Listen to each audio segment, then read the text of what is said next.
Assalamualaikum warahmatullahi wabarakatuh. Halo pemirsa dimanapun kalian berada, salam sejahtera untuk kita semua. Semoga kita semua dalam keadaan sehat dan tetap dalam lindungannya. Kali ini saya akan membawakan cerita inspiratif dan menarik yang sayang untuk dilewatkan. Semoga kisah ini bisa memberikan manfaat dan pelajaran untuk kita semua.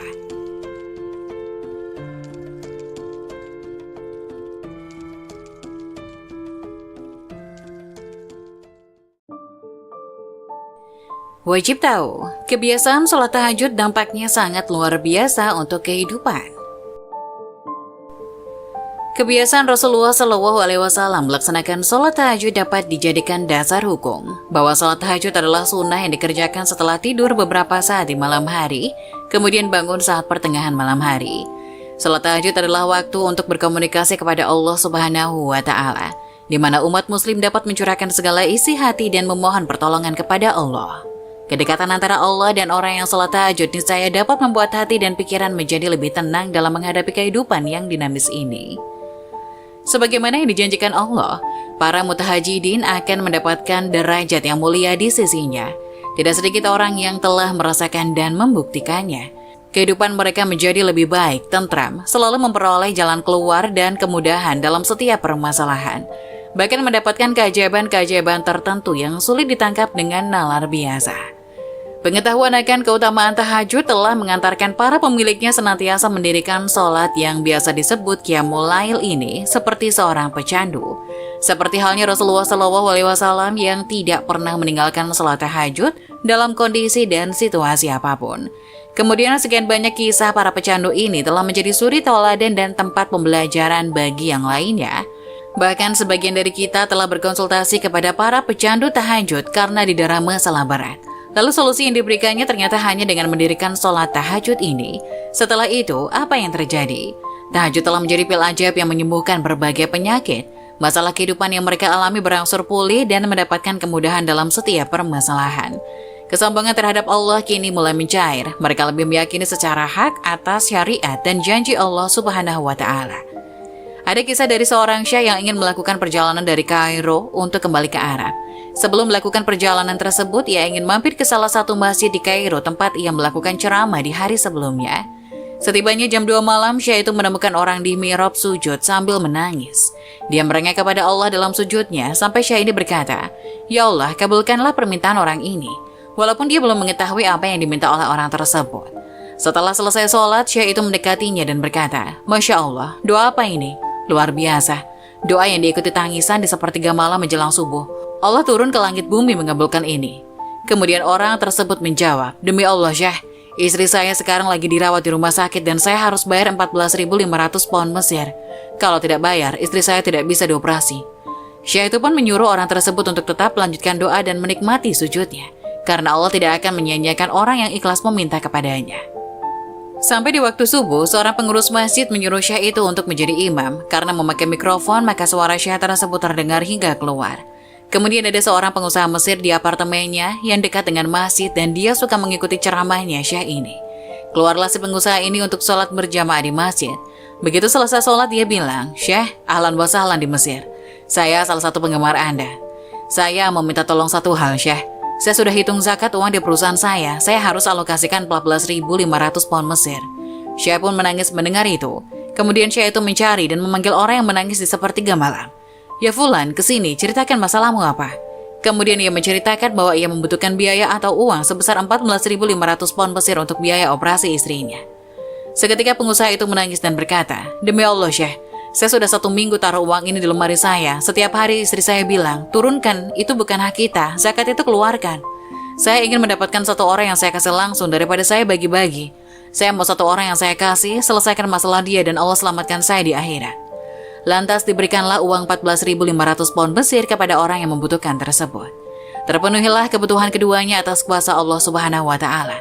Dari kisah tersebut dapat memberi pelajaran bagi kita untuk selalu bersabar dalam berdoa. Karena Allah Subhanahu wa Ta'ala pasti akan mengabulkan setiap permohonan permintaan hambanya.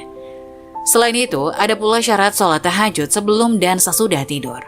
Sholat tahajud merupakan salah satu ibadah sholat sunnah. Terdapat beberapa syarat sholat tahajud yang harus dilakukan oleh seseorang ketika hendak melaksanakannya. Secara bahasa, tahajud memiliki arti melawan atau meninggalkan tidur. Namun dalam ilmu fikih, tahajud diartikan sebagai sholat sunnah yang dikerjakan pada malam hari dan dilakukan setelah tidur. Sholat tahajud juga disebut dengan sholat qiyamul lail atau sholat malam. Berdasarkan ijma atau kesepakatan ulama, kesunahan sholat tahajud bersifat mu'akkad, yakni kuat dan sangat dianjurkan. Sebab Nabi Muhammad selalu melaksanakan sholat tahajud. Adapun waktu yang dianjurkan melaksanakan sholat tahajud, yakni pada sepertiga malam terakhir. Sholat tahajud memberikan keutamaan dan manfaat yang luar biasa bagi yang mengerjakannya. Hal itu secara jelas diterangkan dalam Al-Quran maupun hadis. Dalam Al-Quran surat Al-Isra ayat 79 disebutkan yang artinya, "Dan dari sebagian malam sholat tahajudlah kamu Muhammad SAW, dengan membaca Al-Quran di dalamnya sebagai suatu ibadah tambahan bagimu. Mudah-mudahan Tuhanmu menempatkanmu pada tempat yang terpuji." Quran Surat Al-Isra ayat 79. Sementara itu dalam hadis Nabi juga dijelaskan yang artinya, diriwayatkan dari Abu Hurairah radhiyallahu anhu dan ia marfu'kan kepada Nabi Muhammad, ia berkata, Nabi ditanya sholat apa yang paling utama setelah sholat maktubah dan puasa apa yang paling utama setelah puasa bulan Ramadan. Lalu Nabi menjawab, sholat paling utama setelah sholat maktubah adalah sholat di tengah malam dan puasa paling utama setelah puasa bulan Ramadan adalah puasa bulan Allah Muharram. Hadis riwayat Muslim. Berikut syarat sholat tahajud yang perlu diketahui.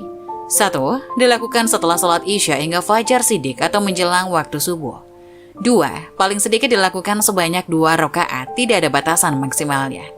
3. Bisa dilaksanakan sendiri atau berjamaah. 4. Diutamakan setiap 2 rakaat salam, artinya dikerjakan 2 rakaat 2 rakaat. 5. Waktu pelaksanaan. Dalam hal ini sebagian ulama berbeda pendapat. Ada yang mensyaratkan harus tidur dulu sebelum sholat tahajud. Ada pula yang membolehkan tidak harus tidur dulu sebelum sholat tahajud. Tahajud harus tidur dulu.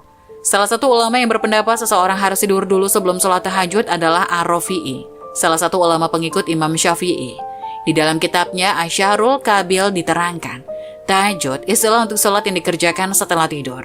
Sedangkan sholat yang dilakukan sebelum tidur tidak dinamakan sholat tahajud. Ar-Rafi'i menyampaikan riwayat dari Kasir bin Abbas dari sahabat Al-Hajjaj bin Amr radhiyallahu anhu. Di antara kalian menyangka ketika melakukan sholat di malam hari sampai subuh, dia merasa telah tahajud. Tahajud adalah sholat yang dikerjakan setelah tidur, kemudian sholat setelah tidur. Itulah sholat Rasulullah. Ibnu Hajar dalam Talqis Al-Habir menyatakan, sanadnya Hasan. Dalam sanadnya ada perawi yang bernama Abu Saleh, juru tulis Imam Al-Laits, dan Abu Saleh ada kelemahan. Hadis ini juga diriwayatkan atau Broni dengan sanad dari Abu Lahai'ah, dan riwayat kedua ini dikuatkan dengan riwayatnya jalur sebelumnya. Tahajud tidak harus tidur.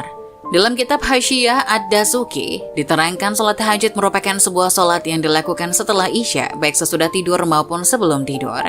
Menurut riwayat itu, tahajud mempunyai makna mujanabatul hajud atau menjauhi tempat tidur. Sehingga setiap sholat sunnah yang dilakukan pada malam hari, baik sebelum maupun sesudah tidur termasuk sholat tahajud. Hal itu didasarkan pada sabda Nabi Muhammad, sebarkanlah salam, berilah makanan, sambung silaturahmi, dan kerjakan sholat malam ketika manusia sedang tidur. Kalian akan masuk surga dengan selamat. Hadis riwayat Ahmad, Ibnu Majah, dan disahihkan Syuaib Al-Arnaud.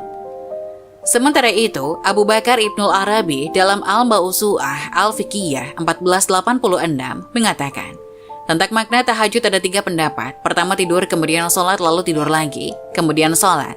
Kedua, sholat setelah tidur. Ketiga, tahajud adalah sholat setelah isya. Beliau berkomentar tentang yang pertama bahwa itu adalah pemahaman ulama tabi'in yang menyandarkan pada keterangan bahwa Nabi Muhammad SAW tidur, kemudian sholat, kemudian tidur, lalu sholat. Sedangkan pendapat paling kuat menurut Malikiyah adalah pendapat kedua. Untuk berjaga-jaga tidak bisa bangun pada malam hari atau tengah malam, maka sebelum tidur dianjurkan untuk melaksanakan sholat. Meski sebagaimana ulama tidak menganggap itu sholat tahajud, setidaknya sudah mendirikan sholat lail atau malam. Demikian penjelasan mengenai syarat sholat tahajud.